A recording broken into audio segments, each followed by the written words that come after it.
Hello, everyone. Welcome to the new Earth.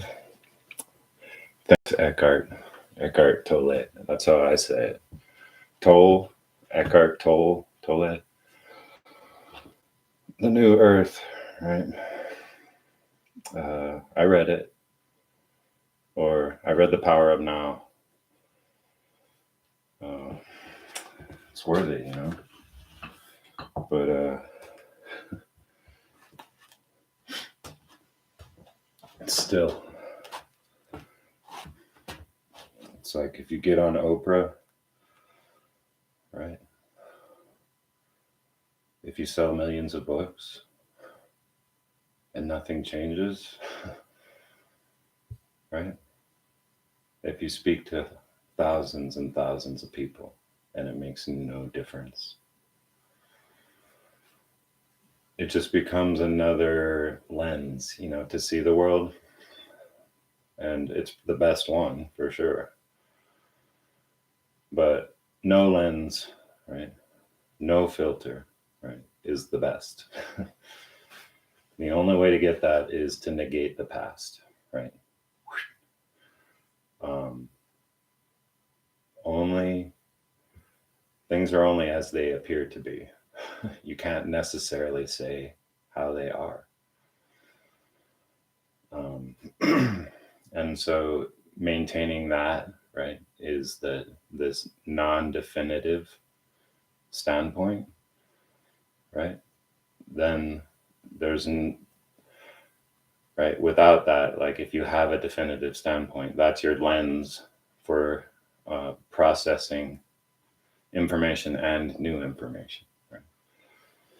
So the only way to remove that polarization, that filter, right, is to observe without any attachment to the past. And obviously the past is what permits the building of thoughts, right? So thinking is actually the past,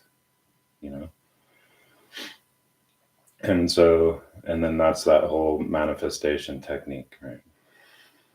Which is that you think the future into being, right? But it's more like it's retrocausality.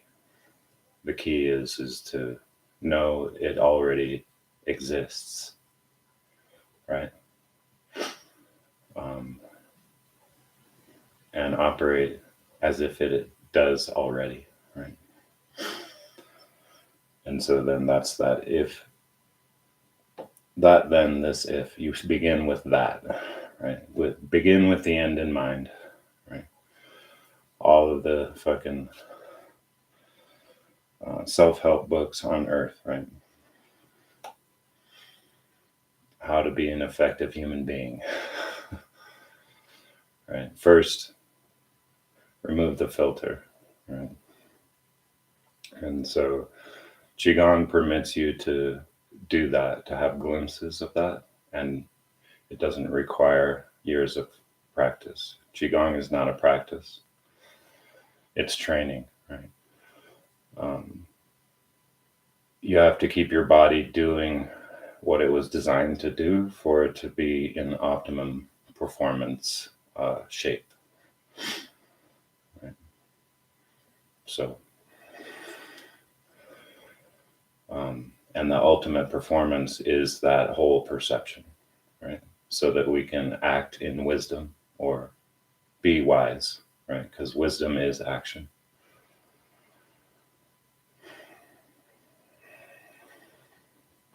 So that's why we do the Qigong. Placid face, but like when you out breath and you permit that upward extension of your whole body, like, so instead of compressing into the out breath like we all do in our stretching, you extend, right, on the out breath. Not stand up taller, but extend everything with your internal vision. See it extending, right?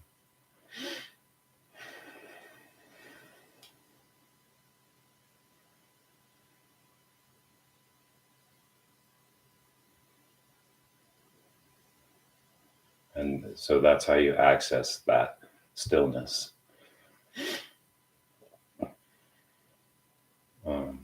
But yeah, it's about training, right? So it's not a practice. There's no practice. Practice is like always shunting your outcome into the future, right? Right. So you have to begin with that, right? The inverse of the if-then statement. And that's how you access this connection, right? That our body is a bridge for, so that we can actually be creative.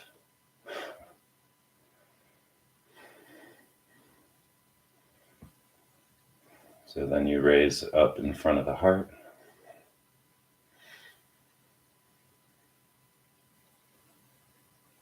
Out breath, silent.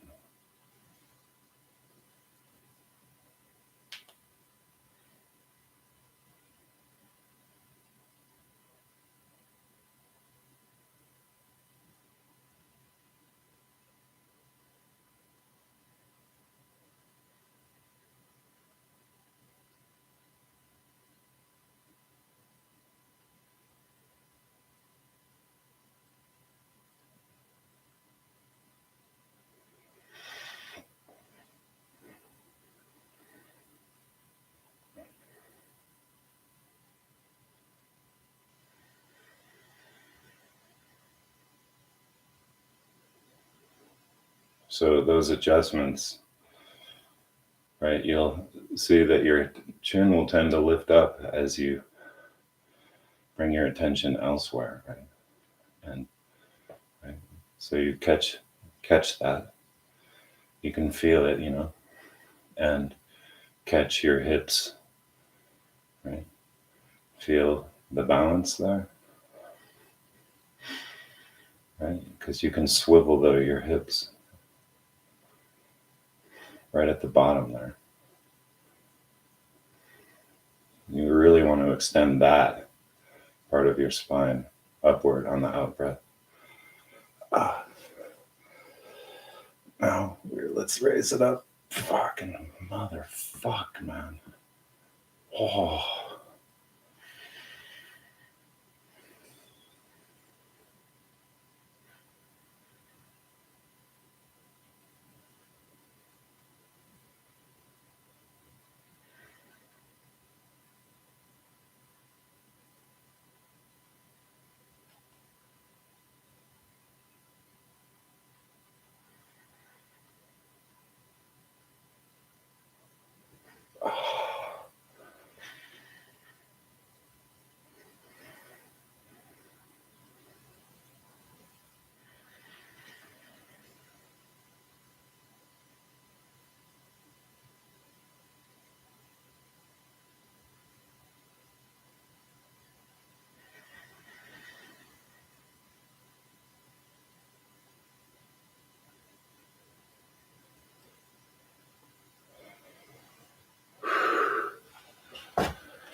So yeah, the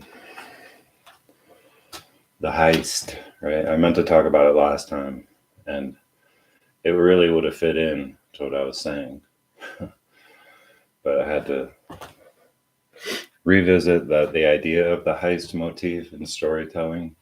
Like the Robin Hood idea, right? Where the anti-hero, I guess, or the inversion of roles. And, it's always in opposition to a tyrannical authority, right? That's the Robin Hood or the heist motif, right? Because a classic heist movie, right, is that you get involved in the lives of the characters who are attempting to rob a large sum of currency, or such as the like. But a satisfying ending to any heist movie, right, is where they get away with the cash, right? and so, right, you're rooting for them. Obviously, you're emotionally connected to the characters. But if it turns out that they suddenly actually, the whole motivation, right, for the heist, right, was to actually um, not keep the money and use the money for something, right, uh, that could benefit humankind, right, in a general way. So basically, like sprinkling the money in the streets, for the most part. But that's still right, and so that's less satisfying for our Western mind. We want this, we want to win for the individuals, right? We want them to win, and that means sticking it to the man, you know, and that's right. Then it sets up a dichotomy, right, where you're against the tyrants, right, or you're resisting the tyrants. And this is always what I talk about. It permits you to define, to uh, identify with to have an identity, and so with the heist motif or the heist trope, you know, we want the protagonist or whatever to get away and get that big score, and that's what we all want, secretly, because we've been conditioned to think in this way, um, that you know we can all get away, we can um, right the injustice, right, and balance the scales, and it's like, but that's just individually, and so there is no individual scale balancing. That's what I keep harping on, and to try to understand there is an emotional um, invocation for doing the right thing in the real sense, like the wise thing, right? And just winning as an individual, that actual is a lesser sense, right, of joy, or a sense of completion, or closure on the completion of an objective, how we define success, right? And yeah, so that's the lesser version. And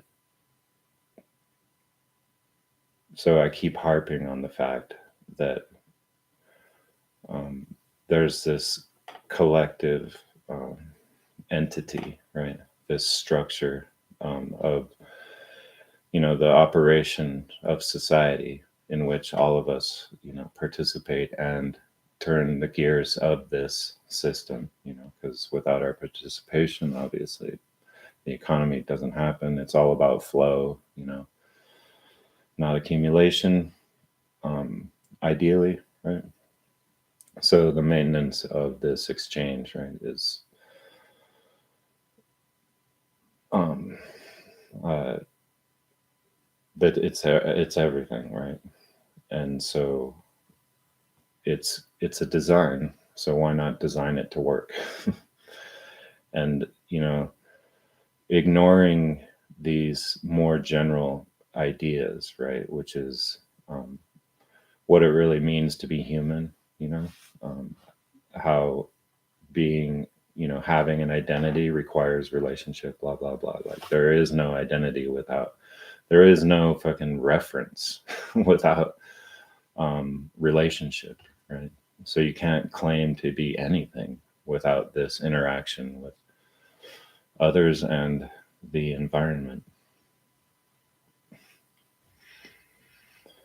um, but what I'm trying to get at, though, is that we want this emotional fucking closure, or this emotional uh, you know it's the yes no question, right? Yes, you did it, right? Then you feel joy, know you didn't do it, then you are crestfallen, defeated, right? Um, and so it is this contrast that permits this sense of accomplishment that we all like crave, right? You know, as an individual. Uh, but it's my whole fucking point is that's the easy way out, right? Right. That's playing the game on easy, actually. You know, um, the fact that the operating in that way, right, permits, you know, requires fucking the darkness, right, evil, right, to exist.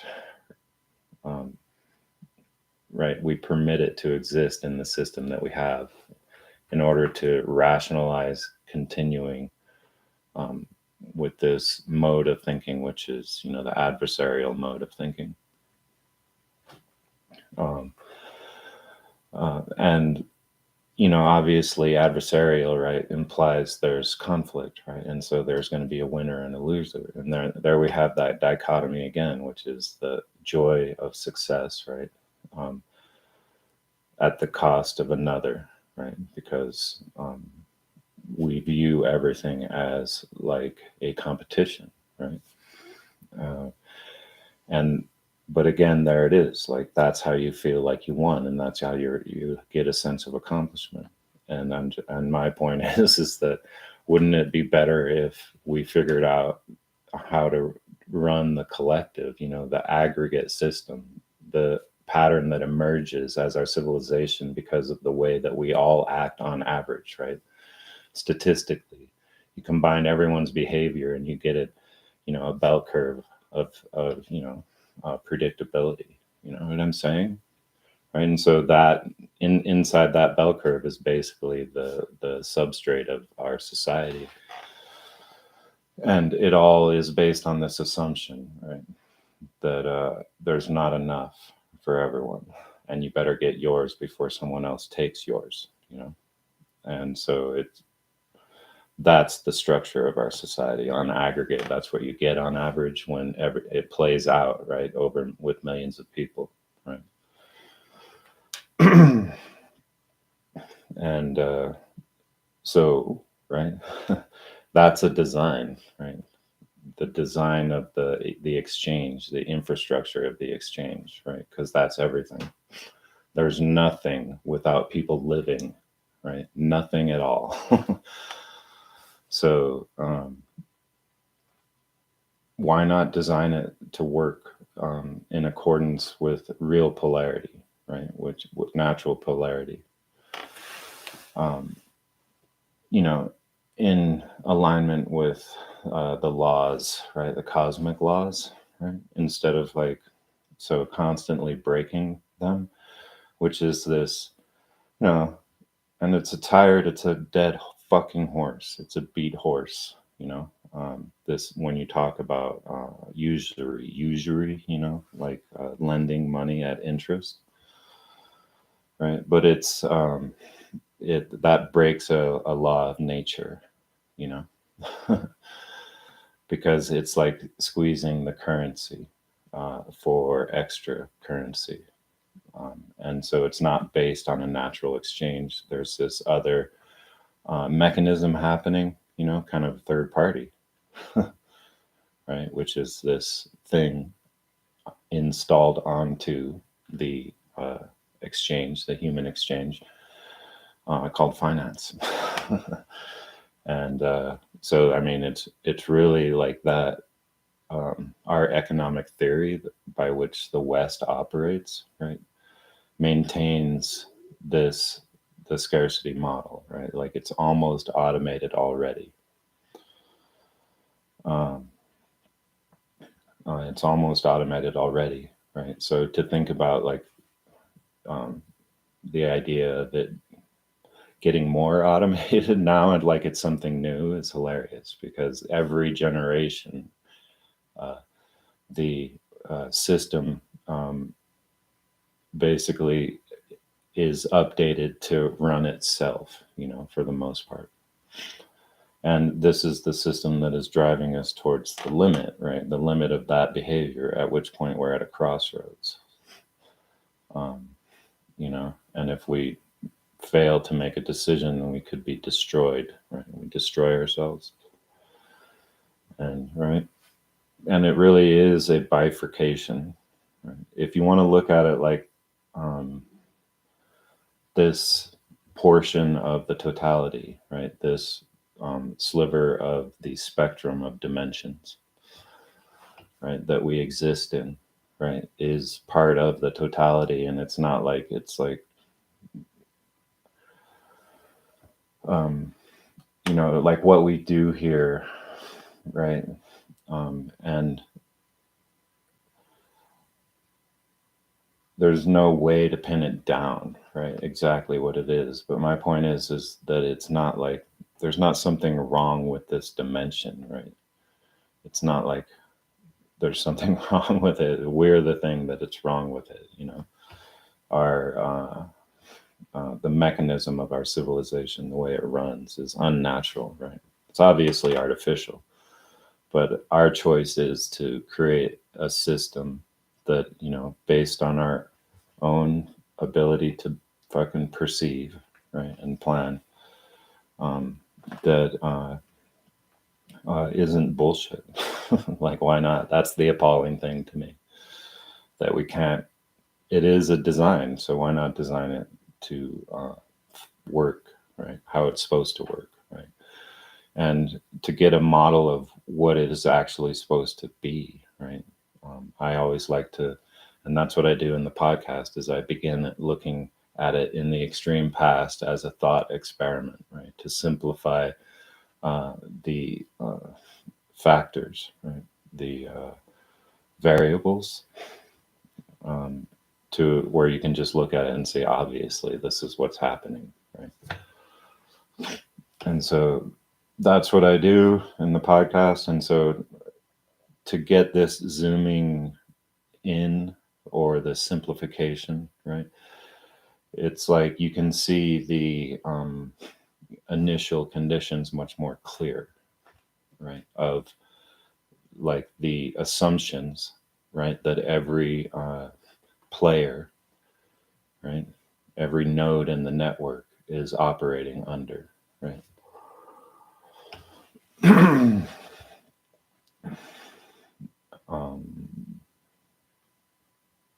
And so I'm saying that there's actually something to be done, that it's not just supposed to be this way. And as a soul fucking school, you know, to learn, for each individual soul to learn, you know, because in this dimension it's like real, like slow, right? It's a slow dimension, right? Shit happens slow here, right?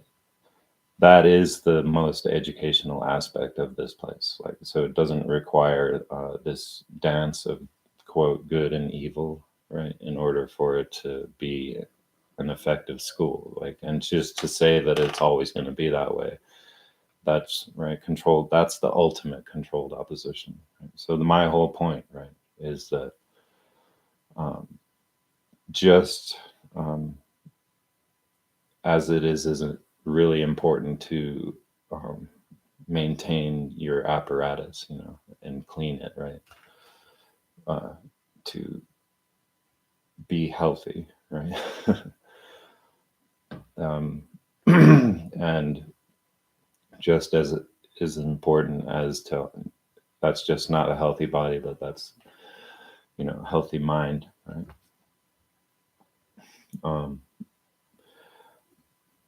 That isn't really enough, right? How we define that, right? How this, you know, having a complete bridge to the transcendental, which is what our bodies are, you know.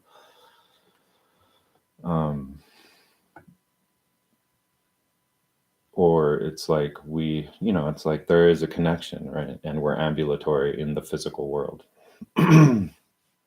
And so it's important, right? And But just as important, right, is to recognize what is actually repeating the pattern. And it is the initial conditions, right?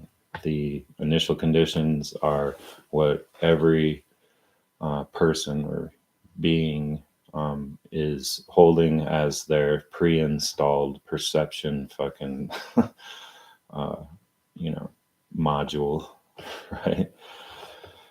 And that is all of those assumptions are referenced in relationship to others, right? And then everyone has the same unit installed, and so you get a predictable outcome on aggregate, right? I'll just go over and over and over again, right? And so it's like it's a faulty fucking um, perception module that everyone has installed, right? It's like it doesn't have the right fucking instructions, right? It has the actually absolutely backwards instructions, and so right, it's just to rewrite that code, right? Re you know Update the firmware, right, of your perception module, which really is just to wipe it clean, and so have no fucking goggles whatsoever in how you perceive, and that's the only way to actually really see something, and so it's also the only way for us to learn, because if always we approach something with our preconceived set of notions, right, of ideas, then we will make everything fit that, and so then we don't advance, but there's nothing new coming in, right? And that's basically our civilization in a nutshell, is that despite our accumulation of technical knowledge, we still have this same cookie cutter that we apply to everything, which is all of these assumptions, this consensus belief on what it is that our nature is, or how we perceive ourselves, And so everyone thinks that, it's a competition. And so it's actually the inverse of that. The only way that value, right, is created is by people, right, living, right, and the exchange of value is done through our individual creative efforts, whether or not we are involved in a general project or we are just outputting solo, right? So, right, it's what we make is what's important, right? This is what we exchange, right? And even if you're providing a service, right, that is in support of some creative endeavor, right, which is this living, right, which is this continued living. And so this value, right, that we create is worth organizing around. And so when I say when you're going to look back, right, at the past, so you get a more simplified version of what our civilization is, right, because it strips away all the complexity and you can see what's at play, right, from the beginning. And you will find that the motivation, right, to cooperate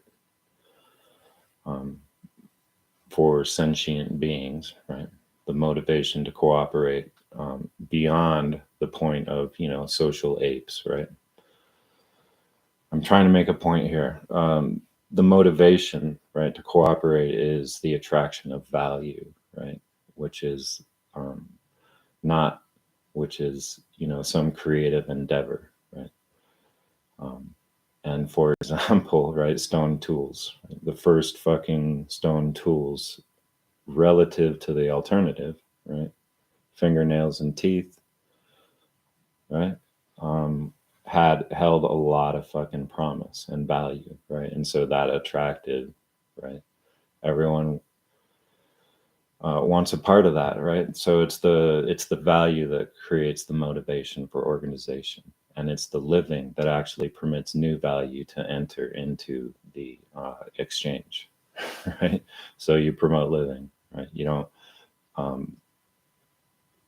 The opposite, right? Obviously, is the other argument for fucking the motivation for organization of human society is the threat of death, right? Which is this safety in numbers, you know. And so that's the opposite viewpoint, right? Is that there's this constant threat, and it needs to, you know, it needs to be opposed, right?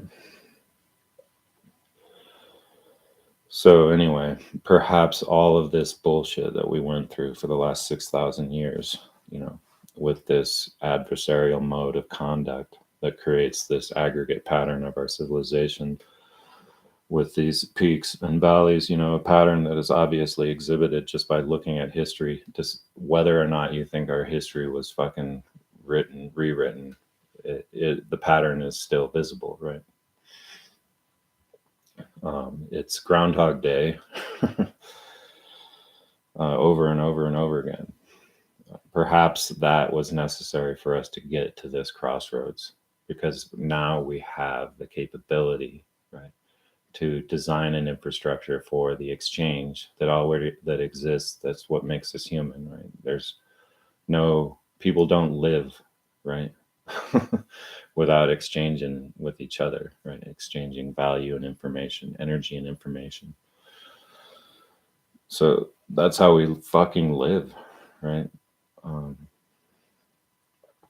And so to understand, right, that the real motivation is the introduction of novelty, right? Which something that is so radically new and effective relative to what came before changes everything, right? So it becomes a value well that everyone's attracted to, right? And completely changes the scope and the scale of human interaction. And so maybe, right, now we have the technology to make it possible to actually permit this return to the sacred exchange, you know. And so it's now, right? Like we have the choice now, like despite the threat of us making the wrong choice and going down the wrong path as a collective, right? That threat is actually like, because our technological capability also permits that to happen for the first time ever too, right? Which is this full automated society that runs itself, right? Managed by AI, right? And so no one, right? It's like you're just an NPC, like you have no choice, right? If you're not compliant, you get ejected from the system, right? As like waste or whatever, or you get sanctioned, and you know what I mean? It's an automated system, like fully automated society in which dissent is not permitted. It's just built in, right? That it's not permitted. And so this management of our mental state doesn't really require this constant maintenance, right? This constant reinstalling and updating of the faulty perception module, you know. So yeah, right. So that outcome is actually sounds horrible, right? But for the first time in history, that level of automation, like, which was what the elite would want. It's like we're tired of having to fucking manage all this shit all the time, you know. And we just want to fucking have a good feedlot, you know, that runs itself, all automated. Right? That's really what we have, you know. Like we're living in a feedlot. Like they're going to redesign it now on us, and we're all being circled around, you know, towards the fucking slaughterhouse. So we don't freak out too much on the way. You know, it's like management, slow management of perceptions. It's actually really difficult to get it there. And that's what the Masons think the great work is, I think, because obviously they're corrupted. But the great work is actually, we come back to the individual, right, which is this alchemical union of the sacred feminine and masculine, right, for yourself, right, because all of us have those aspects, right, and so that permits whole perception, right, and so the only way to do that, right, is to negate the past, right, negate tradition, because the only way to have thoughts about something, right, which is like in an effect to measure what you see, right, measuring it, is through experience, right? You can't develop that ability without having a reference point, a starting point, and then all of this, trial and error, basically, that ends up you seeing the world in a certain way, right? But yeah, so you come back to, right, the great work is for each of us to do, and it's not this thing that the Masons think they're doing, right, to us. I don't know, Carrie, what you think about that. Like, we don't even really have to talk about it, and I'm tired of talking about conspiracies, because all you ever do is talk about all the different ways that we're being hoodwinked, and nothing ever happens. And it's obvious that we are, right? It's obvious that there's a maintenance occurring in order to maintain this certain viewpoint, right, this worldview that is that on aggregate is predictable, right? And so then we can kind of be guided and directed and prodded, right, towards some kind of outcome that we really don't want. But the technology that permits that also permits us to actually make something wonderful, and I think that that's actually our purpose, right, as the collective, is to embellish the universe. Right, so that's what our gift is, right? And it's like, yeah, it was supposed to be fun, right?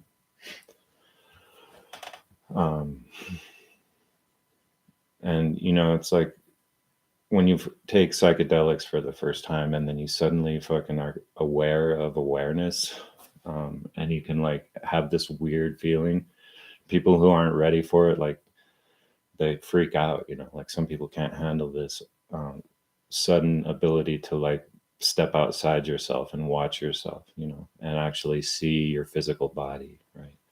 I mean, it weirds you out a little bit, and it's like handling that is what allows you to continue on in whatever experience the substance is giving you, handling that on whatever level, and it's a stripping away of identity is really what it does in the end. And no drugs are required, if you ask me. We have all of the the chemicals like built into this system, and they're accessible, right? And it doesn't take all these years of practice. It just takes asking. Basically, you ask your body, and then it happens. It's amazing like that. And so, yeah, like, and so the qigong, I'm going to wrap this up here, but if you get my meaning, we are at once an individual and a collective at the same time. And that's the paradox, right? That's the catch-22. And that's what you have to manage for yourself, right? And that's what I was just describing about the psychedelic experience. You become aware of the paradox, that you're everything, and then you're just also this, right? And so to actually be effective as a group, right, the most effective, instead of like having this social autoimmune disease, right, where we eat ourselves, like, it doesn't even make sense, right? Like, why would we do that? And people call that viewpoint naive, like, why do we need this conflict constantly? And it's like, oh, you're naive. And it's like, no, you're the naive one, right? You're the one who's playing it on easy. Playing it on hard is actually, let's fucking design this shit so it works. And it takes a flipping of from a adversarial fucking standpoint, like this, fear, basically worry that there's some threat from everyone, right? Everyone poses some kind of threat to this complete inversion of that, which is, kind of the court jester, which is, some people might watch some of these videos and think it's kind of funny or a joke, foolish in a way. But the jester always points out the false polarity, which is why he wears those checkerboards, right? Points it out that it's a made up fucking construct. And there is a finer fucking level of detail other than those fucking big ass pixels. You know what I mean? These yes no pixels. It's like, why you fucking make life so pixelated? It's fucking full hit or miss. You're on a big old black square, motherfucker. And you gotta cross that shit to get to that other side.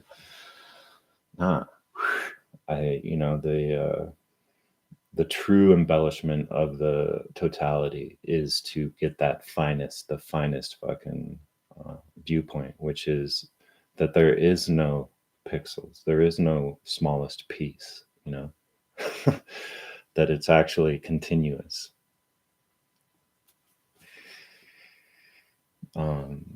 But to review, right? Qigong bathes your body in qi, right? Which is the energy of your nervous system, like it flows through your nerve channels. I had surgery and my nerve had been severed, and they reattached the myelin sheath, which is what the nerve travels through. But the surgeon said it might grow back because they think of nerves as, something physical, right? But that nerve didn't work for me, which is to move this lateral movement with my finger, until I had a Chinese doctor put needles in and then attach them to electrodes and basically activate that muscle, right? And as soon as that muscle was activated, I could move it. There was no growth that happened. It immediately happened. It was instantaneous. The nerve didn't grow back. It was the connection was reestablished, right? And it got jump started with that little current, So it's not just another viewpoint on, the health of your body, right? This is Taoist knowledge from the time before, from antediluvian times, right? This is what we used to know, right? And it's just what's barely left. And, to maintain the body and actually make it, I'm not going to make any claims, but this is like, it permits your body to operate to its highest potential. So that's good, right?